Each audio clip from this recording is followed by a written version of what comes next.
This was a ring owned by only 3 people in the world. Now that Nick, who works for the mob, had received one too, it was a symbol of his recognized status and loyalty. James solemnly told Nick that Martin had to back out. This was the mob's final warning.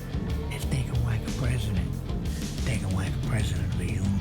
Nick was torn. Martin was his best friend, and now his life was being threatened. Nick tried to convince Martin to walk away, but Martin refused to compromise. He held damaging evidence against the mob and warned that if anyone came after him, they'd face the consequences. Still, Martin's fate was tragic. A wedding, where everyone would be present, became the perfect setting for a negotiation. Nick reached out to Martin, hoping to settle things, but Martin refused to attend. They agreed to meet somewhere else, but only if Nick showed up in person. Meanwhile, James and the mob had already decided. Martin had to die. The so-called negotiation was just a trap, and the one chosen to carry out the hit was Nick. It was cruel for both of them. I told you before, we tried everything to help him. You know that.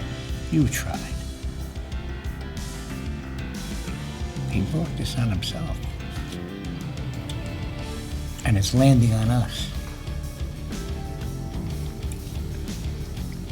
The only reason they agreed to this was out of respect to me. In other words, if Nick refused, his own family would be in danger. James put Nick on a plane to the designated city. Once he landed, a car was waiting, along with keys to a new place James had arranged. On the way there, Nick saw Martin waiting at the original meeting spot. He had a chance to warn him, to tell him everything. But instead, Nick kept going to the cabin James had prepared.